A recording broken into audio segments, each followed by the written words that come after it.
boa noite. Dando sequência ao debate Guará, aonde todos os candidatos foram convidados e todos têm comparecido, mostrando a isonomia, a imparcialidade e a democracia da TV Guará. Todos os dias trazemos um dos candidatos para levar a você, eleitor de São Luís, o que há de mais importante nas propostas de cada candidato. Hoje recebemos o candidato Bira do Pindaré, que tem 51 anos de idade. É advogado, bancário e professor. Começou a jornada política na Pastoral da Juventude da Igreja Católica. Na universidade, ingressou no movimento estudantil. Na área sindical, foi presidente do Sindicato dos Bancários. E no começo do governo do PT, foi delegado regional do Trabalho. Em 2006, foi candidato a senador, quando obteve mais de 500 mil de votos. Em 2010, foi eleito deputado estadual e reeleito em 2014.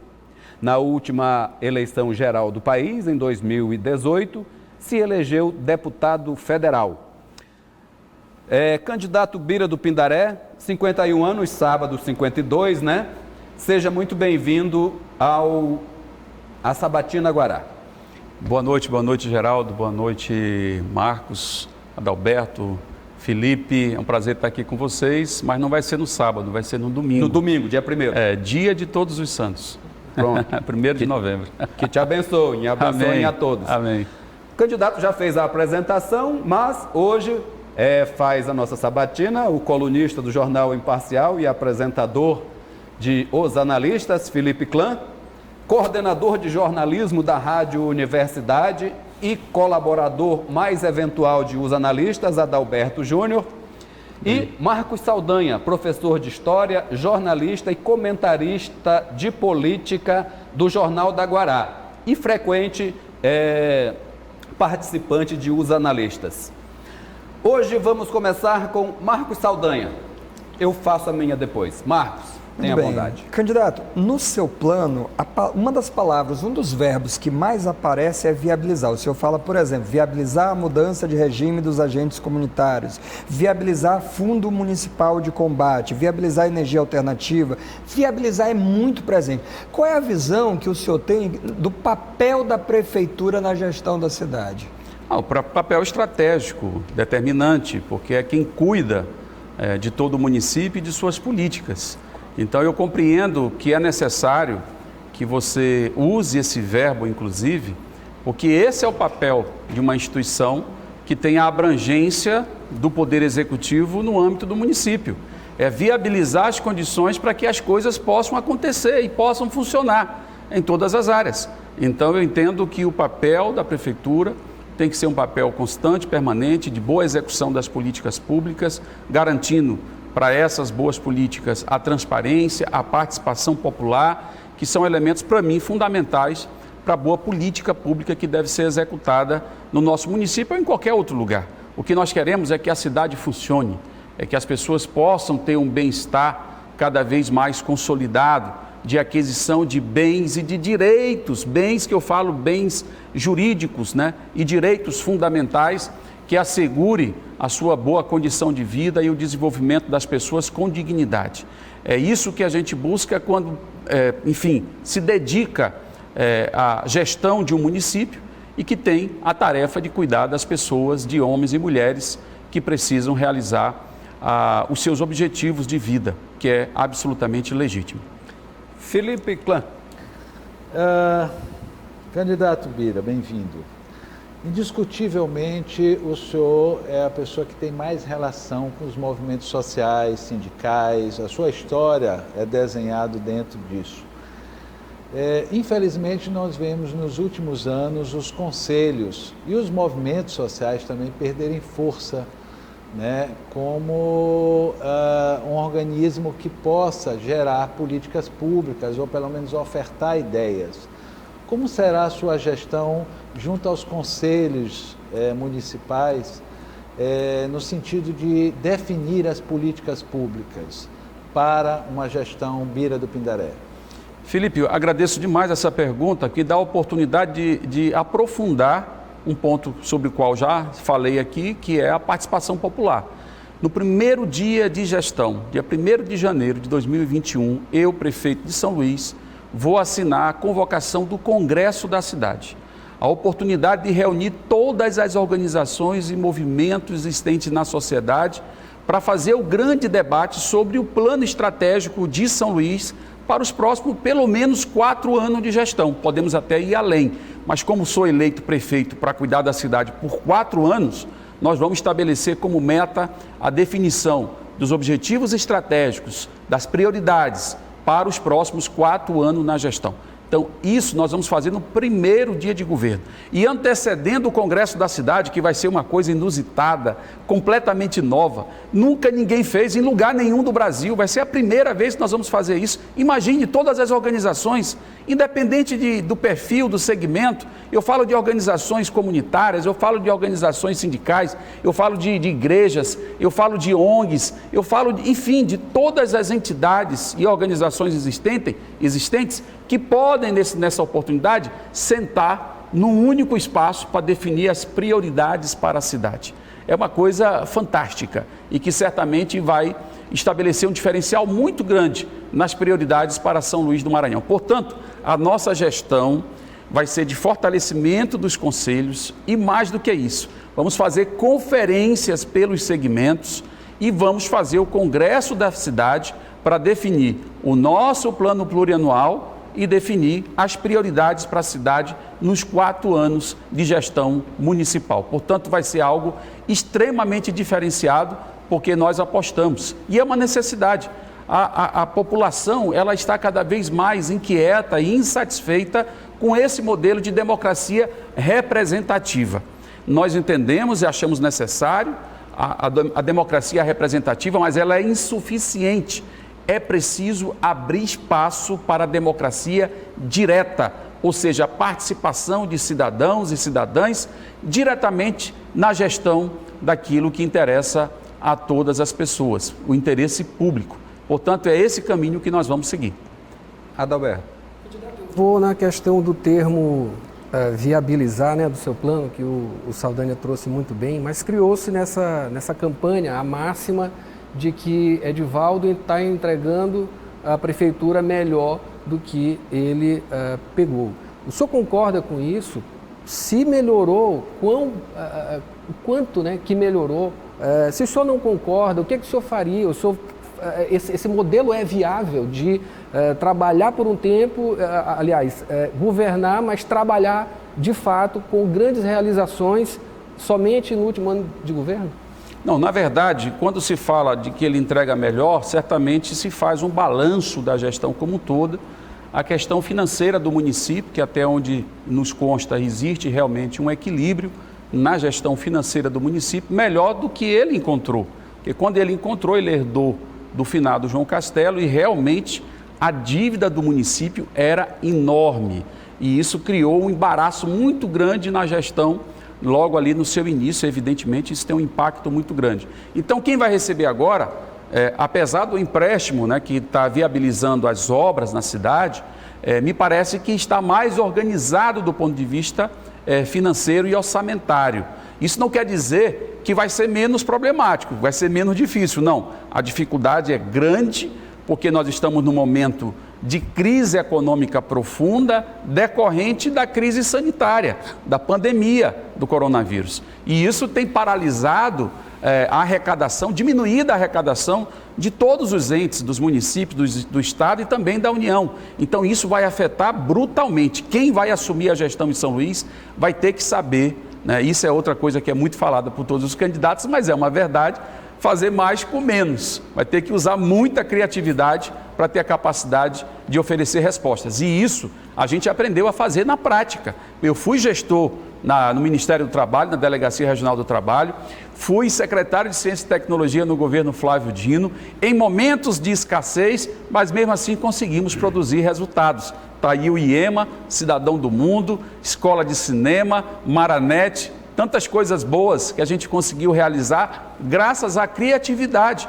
e à capacidade de aplicar bem os recursos públicos. Portanto, nessa situação em que a gente se encontra, a gente tem que ter a capacidade de discernir as prioridades para o município. Por isso nós vamos fazer um governo com participação popular, porque você que está me ouvindo vai ter a chance, se quiser, de opinar sobre as prioridades do seu bairro, para que assim a gente possa aplicar corretamente o dinheiro público.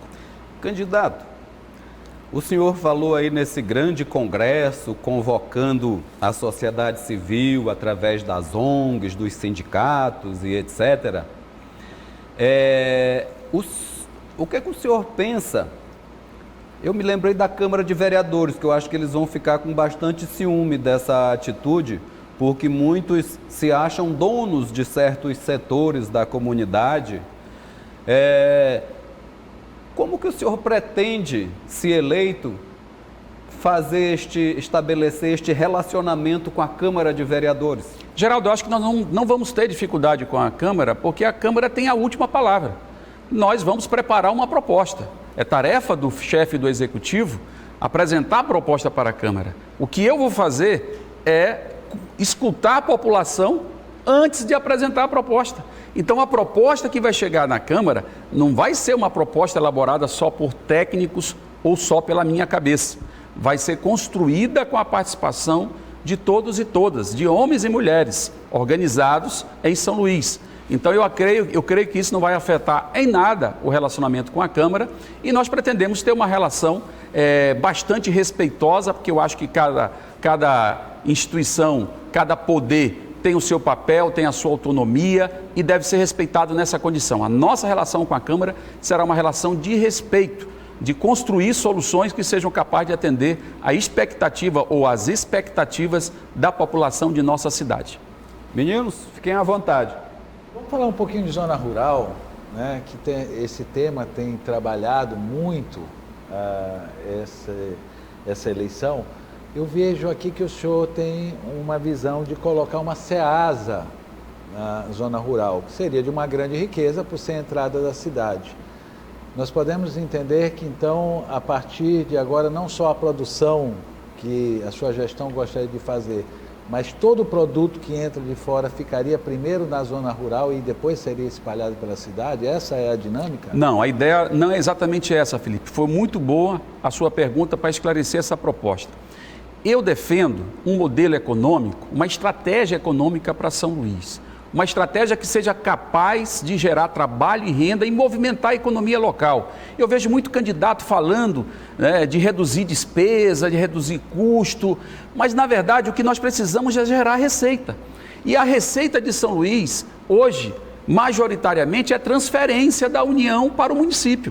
Nós temos que ter a capacidade de aumentar a arrecadação própria, e a arrecadação própria só cresce se crescer a economia. Então nós precisamos de uma estratégia. Por muito tempo só se falou em trazer indústrias para São Luís, e trouxemos. Vieram grandes indústrias para cá, mas não resolveram o problema. Então hoje eu estou convencido de que nós temos que ter um olhar prioritário para as vocações da cidade. Aí eu coloco a questão do turismo, coloco a questão da cultura, coloco a questão portuária, mas coloco principalmente a nossa zona rural, né, que sempre foi esquecida. E o nosso litoral também, sempre foram esquecidos. Quer ver uma coisa? Você experimente, aqui em São Luís é a cidade, a cidade campeã mundial de farinha d'água, de consumidores de farinha d'água. Somos nós. Ninguém no mundo, cidade nenhuma, come mais farinha d'água do que nós. Nós somos insuperáveis nessa marca. No entanto, se você for lá no supermercado, pode ser o mais famoso de São Luís, e procurar na prateleira Bragança do Pará. Uma farinha d'água produzida aqui no Maranhão, não falo nem em São Luís, você não encontra. Vem tudo de Bragança do Pará. Como é que se explica uma coisa dessa? Não faz sentido. Outro item, a nossa Jussara. Aqui tem até festa da Jussara e nós não cultivamos a Jussara. Nós trazemos o açaí do Pará para suprir o mercado, porque não tem produção de Jussara na localidade. Outro exemplo, a questão do litoral. Nós moramos numa ilha, temos um oceano à nossa frente, um potencial pesqueiro incrível, absurdo, imenso, Nós não exploramos esse potencial. Pode ir lá no Quebra-Pote, pode ir lá no Arraial, pode ir lá no Taim, pode ir lá onde você quiser no litoral, onde tem comunidade de pescador. Até hoje o pescador está colocando o pé na lama para desembarcar o pescado do barco. É essa a nossa realidade. Por isso, estou defendendo a aplicação de recursos para fortalecimento da área rural. Eu defendo 2% do orçamento. Isso representa mais ou menos 70 milhões de reais para aplicar na zona rural. Para fazer o que com esse dinheiro? Para colocar a Ceasa Rural. Veja bem, não é uma Ceasa para concorrer com esta aqui do Coafuma, não. A Ceasa do Coafuma já é consolidada e nós sabemos que os produtos que estão lá, a grande maioria vem de outros estados, né? Vem do Ceará, de Pernambuco, da Bahia e produz uma diversidade bem maior, tem laranja, tem abacate, etc. Eu estou falando da nossa produção local, da nossa produção orgânica, é essa produção que eu me refiro.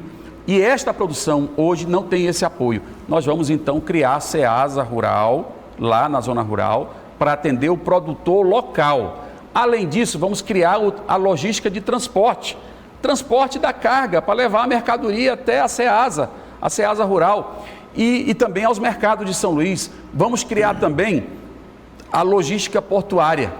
O mínimo possível, um cais, um portozinho para receber o pescado, uma fábrica de gelo para apoiar o pescador. Então, esse recurso é para investir, né, no desenvolvimento rural e assim gerar trabalho e renda, e é a forma que eu acho que é a mais correta e mais adequada para a gente crescer economicamente em São Luís. E acrescento mais ainda, o turismo comunitário, o turismo rural, que aqui em São Luís também pode ser explorado e certamente vai trazer mais renda para a nossa população. Esse é o caminho que a gente está apontando e acredito que é um caminho bastante promissor. Candidato, só para encerrar este bloco e este assunto,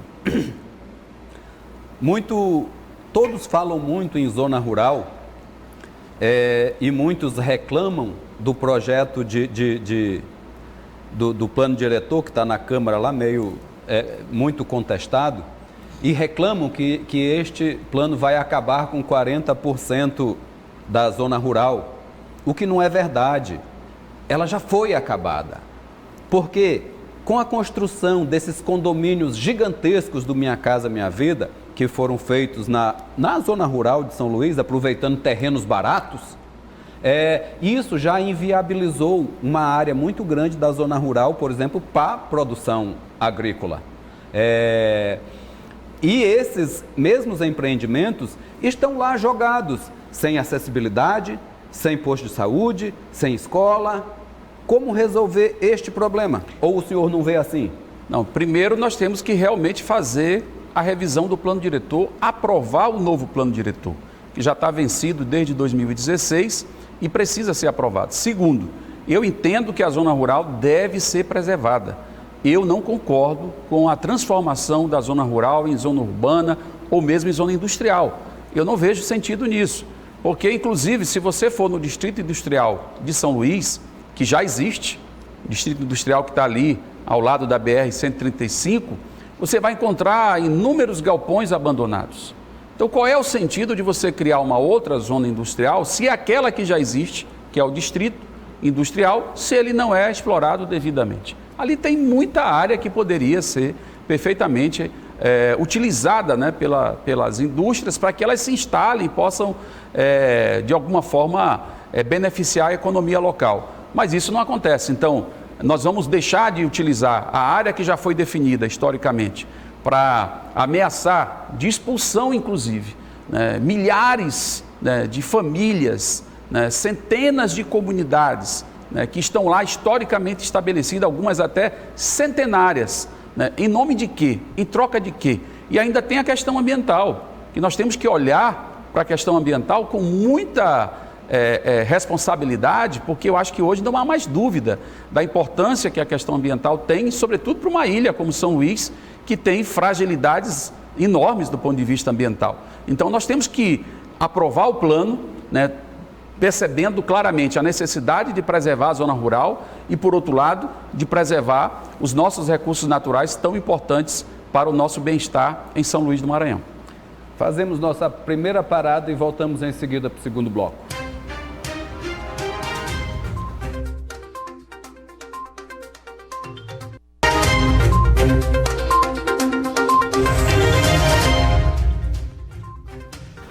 De volta com a Sabatina Guará. Hoje recebemos o candidato Bira do Pindaré. Este bloco começamos com Adalberto Júnior. Candidato, sobre meio ambiente, que o senhor já começou a falar, sobre essa questão dos manguezais, temos uma lei nova aí que vai mexer grandemente com essas questões relacionadas a meio ambiente. Primeiro, como é que o senhor vai fazer para frear justamente esse ímpeto do mercado imobiliário nesse setor, nessas áreas? Segundo, aqui nessa questão de incentivar os mutirões comunitários. Vários candidatos falam sobre isso. Eu queria que o senhor falasse sobre viabilização de material de construção e essa proposta. Quando foi a última vez que o senhor viu mutirão funcionando? Vou falar para você. Adalberto, primeiro, você fez duas perguntas. Primeira pergunta sobre a questão ambiental. Mais uma vez, eu insisto no tema do plano diretor. Para a gente pensar a questão ambiental de São Luís, a primeira tarefa de quem vai ser prefeito de São Luís, nós vamos fazer isso, é aprovar um novo plano diretor. Isso é estratégico, é a lei mais importante do município para regular, né, a ocupação do solo urbano, né, todos os espaços, inclusive a preocupação com a proteção dos nossos recursos naturais, como os manguezais, por exemplo. Então, é necessário que a gente aprove o novo plano diretor e nós vamos fazer com ampla participação popular. Não vai ser uma decisão em portas fechadas, em gabinete, nada disso. E eu vou pessoalmente, em cada reunião, em cada assembleia, escutar a população para decidir o que será o novo plano diretor, visando, como um dos objetivos, a questão da proteção ambiental, que eu particularmente acho algo estratégico, né, para as presentes e também as futuras gerações. A segunda questão sobre os mutirões, eu defendo, inclusive se você aprofundar a leitura no nosso plano de governo, você vai encontrar aí as parcerias público-comunitárias. Só se fala em parceria público-privada, envolvendo aí as empresas. Eu estou defendendo que a gente faça também, regule as parcerias público-comunitárias, ou seja, com as entidades comunitárias, organizações não governamentais que podem também fazer essa parceria. E assim executar uma série de serviços, como por exemplo creche. Creche é uma iniciativa importante que o poder público tem que assumir, inclusive construindo novas creches, mas o poder público, São Luís, o município de São Luís não tem capacidade sozinho de construir a quantidade de creches necessárias para atender a demanda. E daí a importância das creches comunitárias, né? Aí você pergunta, mas quando que você viu um mutirão comunitário funcionar? Eu vi agora, no projeto da Rua Digna, que inclusive do governo estadual e que nós adotamos no governo, que nós estamos propondo no nosso plano para o governo municipal, Rua Digna Municipal. Qual é a ideia? E que já funciona. Parceria com entidades locais para pavimentação de ruas em bairros de periferia, aquelas ruas que ainda estão, né, não tem asfalto nenhum, ainda está no chão. Então essas ruas seriam prioritariamente pavimentadas com bloquete. E esse serviço é feito em parceria com as entidades locais que são conveniadas, recebem o recurso, contratam a mão de obra local. Qualquer bairro desse tem pedreiro de sobra, então a mão de obra é local, a renda vai circular na própria comunidade e no final você vai ter um resultado que beneficia toda a comunidade. Isso já aconteceu. Agora no governo Flávio Dino continua acontecendo e é um projeto exitoso. Inclusive, eles foram além, eles fizeram inclusive parceria também com a penitenciária de Pedrinhas. Os apenados estavam fabricando os bloquetes. Então essa conjugação de esforços traz economia, aplica um material e um produto que é duradouro, que é de fácil manutenção, que é ecologicamente melhor, mais, né, agradável, né, o clima que você tem no ambiente após a aplicação de uma pavimentação como essa, então só traz benefícios. Então eu acredito nesse caminho, nessa possibilidade e nós vamos implantar este modelo das parcerias público-comunitárias. Saldanha. Candidato, o senhor falou na atualização, na aprovação, na verdade, do plano diretor, né? No seu plano o senhor fala em atualização do plano diretor. E tem uma parte, pois é, exatamente. Ou seja, aprovar ele com as atualizações. Evidentemente. Certo. Tem uma parte em especial que eu estou curioso para ver na prática, que seria a revisão de licenças urbanísticas concedida nos últimos 5 anos. Isso aqui é briga grande. E nós gostamos disso, dos grandes desafios. Então é claro que isso vai ter que ser um trabalho baseado em fundamentação técnica, e certamente nós vamos organizar a Secretaria de Urbanismo para cuidar dessa tarefa, mas queremos sim fazer a revisão das licenças concedidas, a fim de que a gente tenha o maior rigor, inclusive na fiscalização. Essa é uma tarefa que eu quero fortalecer no município e está no nosso plano também, o fortalecimento da fiscalização ambiental. Nós não podemos mais deixar a questão ambiental como uma questão secundária, irrelevante, como se só importasse nas outras cidades e não importa para nós. Quer dizer, não pode ser assim. A gente se choca quando acontece aquela tragédia em Brumadinho, a gente se choca quando vê as queimadas na Amazônia, se choca com as queimadas do Pantanal, se choca com o óleo que contaminou aí todas as praias do Nordeste, e às vezes não tem a mesma preocupação com a questão ambiental que está aqui ao nosso lado e no nosso dia a dia. Então nós temos que olhar para isso com muita responsabilidade, senão a gente vai comprometer inclusive os lençóis freáticos e toda a nossa fauna e flora que ainda resta em São Luís e que traz o nosso bem-estar. Isso é fundamental para as presentes, como já disse, e também as futuras gerações. Então, candidato, muito rico, muito amplo, né, a modernização da gestão pública que o senhor apresenta à população de São Luís como proposta, né? É interessante observar que aqui, ao mesmo tempo, o senhor tem organizar lei de bairros e CEPs e ruas e logradores da cidade, né, e assegurar a progressividade do IPTU. Agora, uma questão que deve ser levantada, que é a legalização dos terrenos. Ou seja, nós vivemos numa cidade que as pessoas não têm o direito à posse, mas é cobrado o IPTU, né? E as pessoas não conseguem entender, candidato, por que que na sua rua ele paga o IPTU e não é feito o serviço. É aquela velha história, lá na Rua do Barão, em primeira mão. Como é que mudar toda essa leitura e essa aplicação? Felipe, invertendo as prioridades, eu tenho todo um olhar prioritário. Você sabe que a minha formação vem da Igreja Católica, aprendi na igreja, né, a opção preferencial pelos pobres. Então, aqueles que mais precisam devem ter uma atenção prioritária. Se nós temos ações para executar, seja de pavimentação, seja de saúde, seja de educação, nós temos que começar lá onde mais precisa e não nas áreas que já são historicamente bem assistidas na cidade. Portanto, vamos ter essa preocupação de maneira permanente. E você toca num ponto que você chamou de legalização, eu vou chamar de regularização das moradias e também fundiária, que é uma carência muito grande em São Luís. Isso, inclusive, é um entrave para o nosso desenvolvimento. Se a gente quer um crescimento econômico consistente, nós precisamos resolver essa questão, porque por aí passa a questão da moradia, né, mas passa também uma série de direitos, inclusive o direito à sucessão, o direito comercial, o direito de oferecer uma garantia. Então, há uma série de implicações concretas pela falta de uma regularização de terrenos e dos imóveis. E São Luís é marcada por isso. Nós podemos frequentar qualquer bairro, pega ali a área Itaquibacanga, quase toda a área rural, até os bairros antigos aqui de São Luís, né, no centro da cidade, até hoje você vai lá, né, e as pessoas não têm o documento das suas moradias.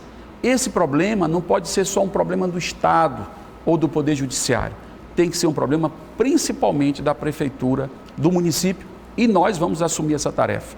É uma causa que eu sempre abracei, que eu sempre lutei, defendendo o legítimo direito de quem tem sua posse consolidada, de maneira que esse trabalho, mais do que nunca, nós vamos fazer como prefeito de São Luís do Maranhão.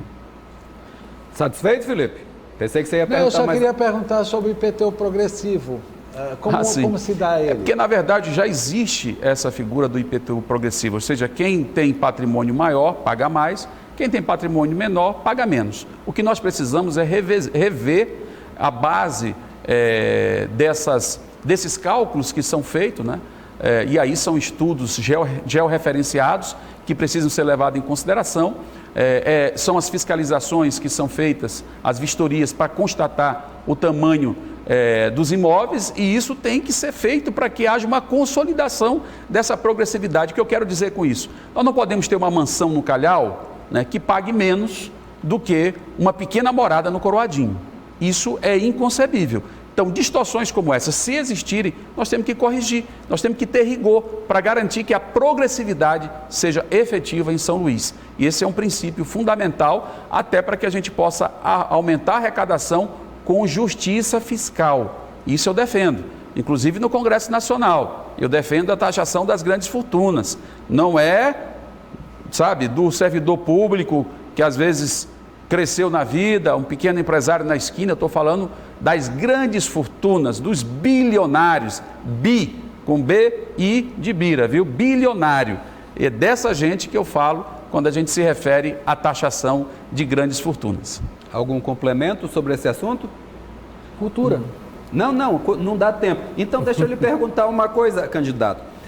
Por exemplo, na gestão de Castelo, eu me lembro que eu morava num apartamento num lugar muito bom, lá no Apeadouro, e o condomínio ficou isento de pagar IPTU. Eu não achei justo.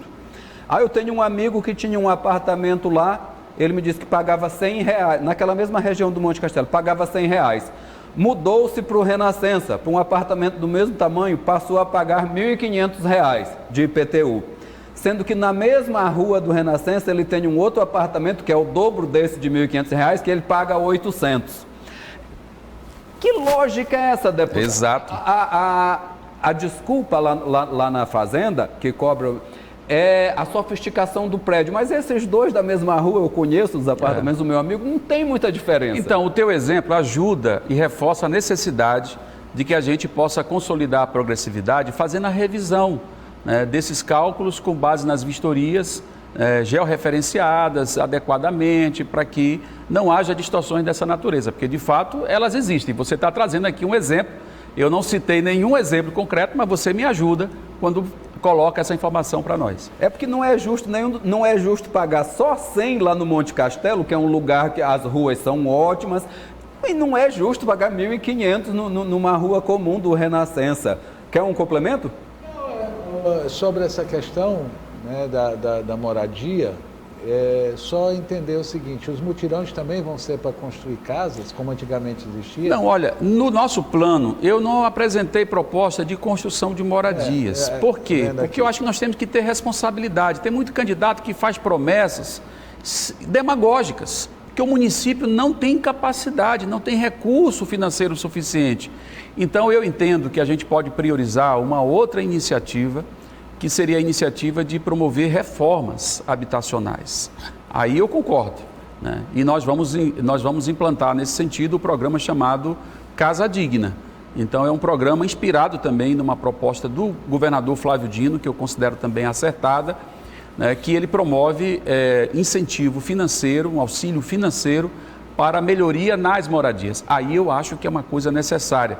Você às vezes ajudar, né, a implantar um banheiro, né, uma cozinha, coisa que possa dar uma condição de dignidade para as moradias em São Luís, sobretudo aqueles que são mais carentes, mais necessitados nos bairros da nossa cidade. Então esse programa está previsto em nosso plano, mas não construção de moradias, que eu repito, a nossa capacidade é muito limitada. E você pode ver que historicamente o município até consegue entrar nessa política, mas consegue mediante recursos federais ou em parceria com o próprio Estado, né? Recursos próprios, há uma limitação gigantesca e nós precisamos ser muito transparentes com a população para não mentir, para não enganar, para não fazer demagogia só para querer ganhar o voto. Fazemos mais uma paradinha e voltamos já para a conclusão com o terceiro bloco.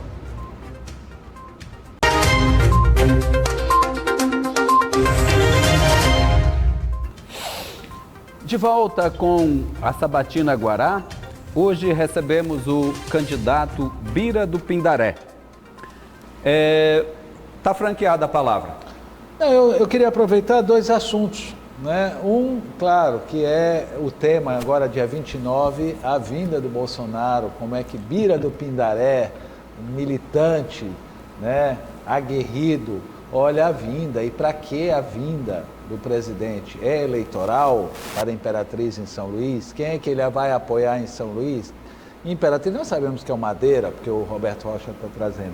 Mas eu não posso deixar de fazer uma pergunta, porque eu recebi mais de 60 WhatsApps pedindo que perguntasse isso ao candidato, que está no plano de governo. Como é que vai ser esse atendimento de saúde ao servidor público municipal, que é uma reivindicação muito antiga, né? Vai haver um hospital específico, vai ser nos socorrões, e eu queria, me perdoe, fazer 2 pontos assim tão distantes, mas é importante. Muito bem, Felipe. Então, começar pela primeira pergunta, que é a respeito da vinda do presidente da República a São Luís. De fato, você numa véspera de eleição ter o presidente aqui, certamente tem muito a ver com isso. Por outro lado, eu acho que a vinda dele aqui não ajuda muita coisa, né? A não ser que seus candidatos, né, ou pelo menos aqueles que têm relação com ele, se assumam, né, e compareçam lá na sua recepção, né? Mas pelo visto eles não estão dispostos a isso, mesmo porque eles sabem que a aprovação do presidente aqui em terras ludovicenses na verdade não existe uma aprovação, existe uma reprovação. A maioria não concorda e não aprova o governo do presidente, de maneira que eu creio que a vinda dele não vai ajudar muita coisa, né? Afinal de contas, os seus aliados sequer assumem que são aliados do presidente da República. Deveriam assumir, né? Como eu assumo, por exemplo, que sou de oposição. E as pessoas sabem disso, eu não escondo as minhas opiniões, todo mundo acompanha a nossa atuação no Congresso Nacional, de maneira que, quanto a isso, a gente tem total transparência e acho que tem que ser assim. As pessoas precisam falar a verdade, elas precisam ser autênticas, verdadeiras. A pessoa pode não concordar com o que eu digo, eu respeito isso, né? E a democracia funciona dessa forma, mas infelizmente o que nós estamos vendo são candidatos que são aliados do presidente, mas não se assumem como tal. Isso é vergonhoso, né? E é preciso que o cidadão, o eleitor, ele tenha esse discernimento. Procure saber quem é o partido do candidato dos candidatos a prefeito de São Luís, procure saber quem é que está por trás, o comportamento desses candidatos lá no parlamento, seja no parlamento federal ou estadual, né? Acompanhe isso, verifique isso, que você vai saber quem é quem e assim vai poder tomar a decisão de maneira consciente em relação ao seu voto. Não se engane, né, com lobo em pele de cordeiro. Não se engane com isso. A segunda questão que você levanta, me desculpe. A questão da assistência de saúde aos servidores. Antiga. Olha, eu entendo que os servidores precisam de uma política específica de assistência à saúde. Eu acho até que nós temos que estudar a viabilidade desse hospital. Eu não prometi um hospital. Aliás, eu tenho tido todo o cuidado, e vocês observaram nos termos, no verbo viabilizar, né, porque nós não podemos ser irresponsáveis, né? O município até hoje não concluiu o hospital da criança. O hospital da mulher ainda carece de muitos investimentos. Os postos de saúde estão, assim, alguns, né, com muita dificuldade. Então é preciso que a gente fortaleça aquilo que já existe em primeiro lugar, né, para que a gente possa dar um passo seguinte. Mas eu assumo o compromisso de estudar a viabilidade desse hospital do servidor, ou então proporcionar um serviço exclusivo de atenção especial aos servidores em relação à questão da saúde. Mas eu entendo que se o serviço da saúde funcionar para toda a cidade, vai atender inclusive os servidores públicos, né? E é nisso que eu aposto, na elevação da qualidade do nosso serviço de saúde, começando pela atenção básica. Eu vejo candidato aí prometendo coisas mirabolantes, inventando nomes de fantasia. Isso é totalmente desnecessário. Nós já temos o Sistema Único de Saúde, que é uma conquista histórica da cidadania brasileira. O que nós precisamos é que esse sistema funcione. E para ele funcionar, tem que começar pela atenção básica, tem que começar pelo posto de saúde, lá no seu bairro. A unidade básica de saúde, ali, tem que começar a funcionar ali. Porque quando você precisa de um atendimento médico, você começa a se sentir mal, você não procura o socorrão, em primeiro lugar. Você procura o socorrão numa emergência. Mas se nos primeiros sintomas você tiver uma consulta médica, tiver um exame, tiver um remédio, você vai evitar chegar no socorrão. Quando falta isso lá na unidade básica, aí o socorrão fica superlotado. Então, em qualquer lugar do mundo, A prioridade é a atenção básica. E a atenção básica ela já está organizada, já tem um sistema, o que precisa é funcionar. Então, para funcionar, tem que ter médico, tem que aumentar o horário de atendimento, inclusive para os finais de semana, tem que ter exames na própria unidade básica de saúde, tem que ter o remédio, os remédios básicos, principalmente para o hipertenso, o diabético, etc. Tem que ter o serviço odontológico. Então, se tiver isso lá no posto de saúde, pronto, a gente resolve mais da metade dos problemas que nós temos no serviço de saúde em São Luís do Maranhão. Adalberto. Candidato, vamos falar sobre cultura. A classe se diz muito desprestigiada, principalmente em relação a pagamento. E a cadeia da cultura ela é um forte aliado, justamente no que o senhor estava falando, para incentivar, gerar riquezas e coisas do tipo. Não é uma discrepância muito grande, um dinheiro que já está reservado, é do orçamento, e tem uma demora de 3, 4, 5 meses para esse pagamento, enfim, como vai ser a sua gestão para acabar com esse tipo de atraso? E outra coisa, a Feira do Livro, por que a Feira do Livro se perdeu? O que o senhor vai fazer para trazer de volta a Feira do Livro, um dos maiores eventos que a gente já teve aqui na nossa cidade? Muito boa pergunta, Adalberto. Eu sou muito ligado ao setor cultural, aliás, gosto de tocar meu violãozinho, né, Felipe?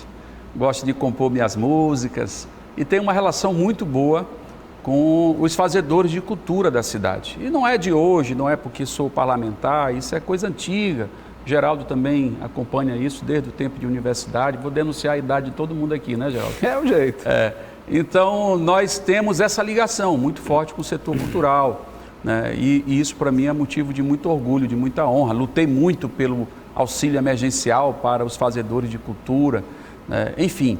Então, por essa razão, o que eu posso te garantir, em primeiro lugar, é que nós vamos ter um tratamento respeitoso em relação aos fazedores de cultura em São Luís. Se nós vamos fazer um evento, nós vamos ter a verba já reservada e garantida para ser executada dentro dos prazos necessários e legais. Isso aí pode ter certeza que nós não vamos permitir que os fazedores de cultura sejam desrespeitados. Pelo contrário, nós vamos construir a política de cultura com a participação dos fazedores de cultura. Né? Com cada um, os produtores, os artistas, enfim, com todos aqueles que vivenciam isso no dia a dia.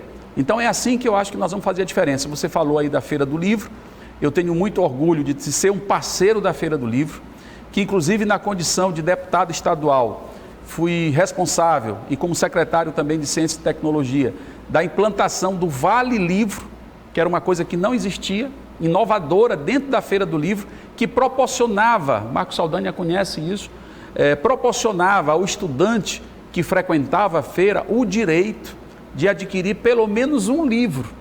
Então, com este Vale Livro, o estudante adquiria, né? E esse Vale Livro era recursos captados no setor privado, ou então através de emendas parlamentares, como eu próprio coloquei emenda, né? Mas também captamos no setor privado. Eu me lembro que a Vale do Rio Doce patrocinou, né, um Vale Livro, e assim a gente fez uma captação que proporcionou, né, um fluxo, né, muito grande na feira e um dinamismo muito maior, valorizou a feira. E os livreiros que estão acompanhando agora aqui a nossa entrevista, eles até hoje reconhecem isso. Então nós vamos valorizar a Feira do Livro, queremos elevar o patamar, podemos até ter uma feira de caráter internacional. São Luís é a cidade da literatura, da poesia, nós não podemos permitir que a Feira do Livro morra. Nós temos aqui valorizar a feira, levá-la para os bairros, interagir com as bibliotecas comunitárias, fazer com que a feira se espalhe na cidade. E quero dizer mais sobre cultura.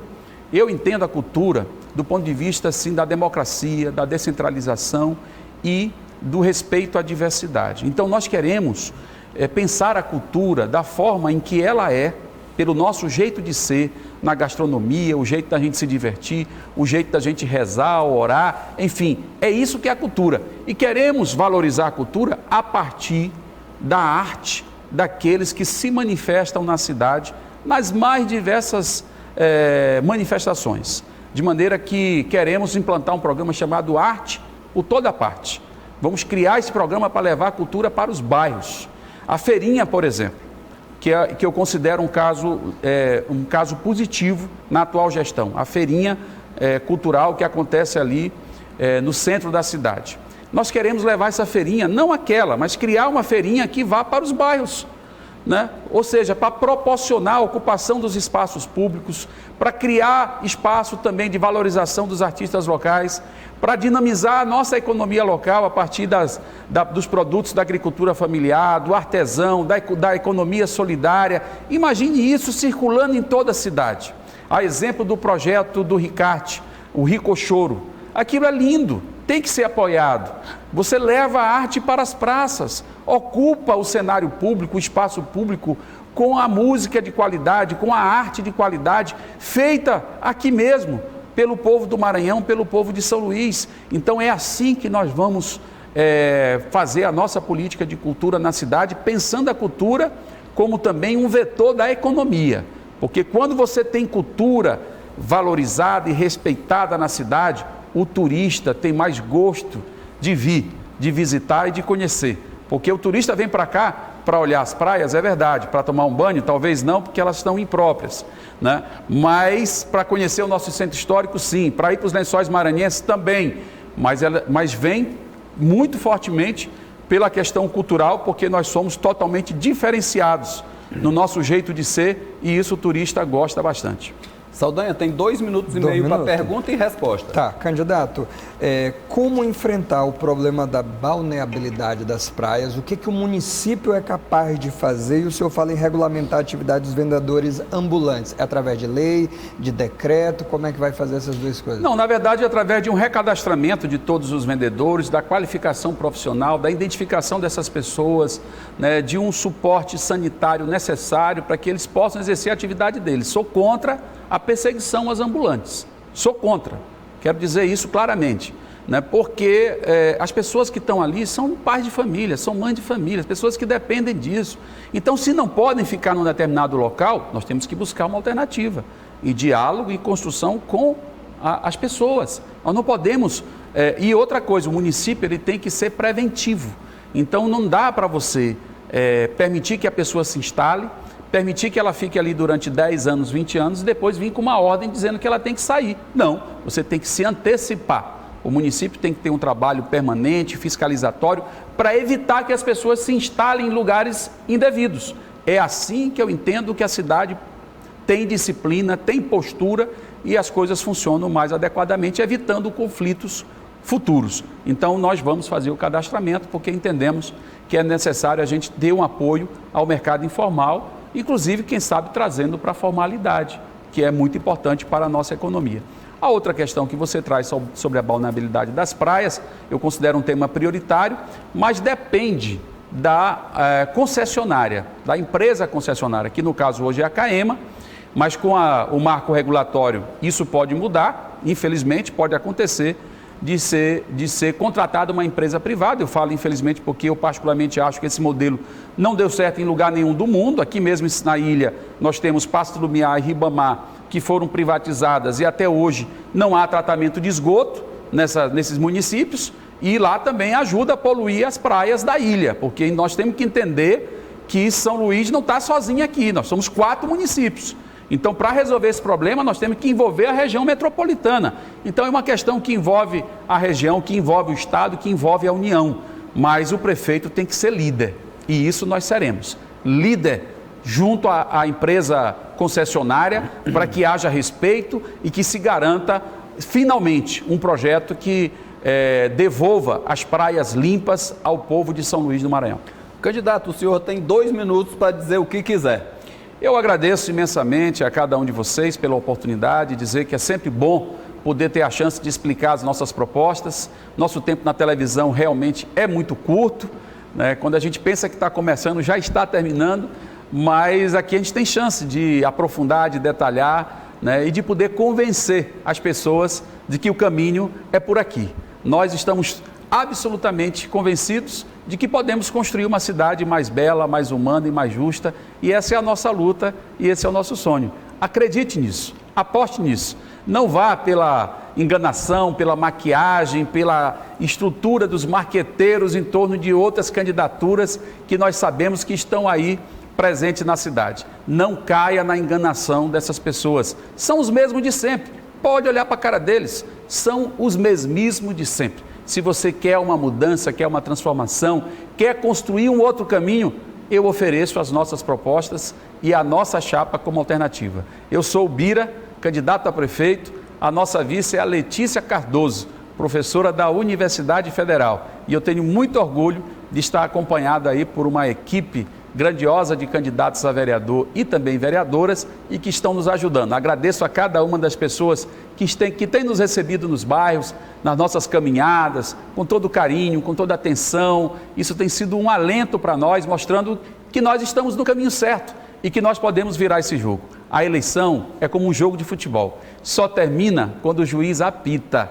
Portanto, nós temos até o dia 15 de novembro para resolver essa parada. E quem decide é você, não são pesquisas. Nós vamos vencer, vamos para o segundo turno e vamos virar esse jogo. Valeu? Muito obrigado. Bira Prefeito 40. Quero agradecer ao candidato Bira do Pindaré, aos companheiros de Sabatina Adalberto Júnior, Felipe Clã, Marcos Saldanha, a nossa técnica com Juninho Guará, Fábio, Popó, Sérgio e Elielton, e agradecer a vocês que estão sempre dando retorno e nos ajudando a fazer o nosso trabalho cada vez melhor, mas sempre com ética, com responsabilidade e com seriedade. Amanhã seria o dia do candidato Carlos Madeira. Não teremos sabatina, uma vez que seria muito complicado alterar a agenda dos candidatos que já estavam montadas há muitos dias. Mas na quinta-feira retornamos às sabatinas e o candidato convidado será Geisael Marques. Grande abraço a todos e até lá.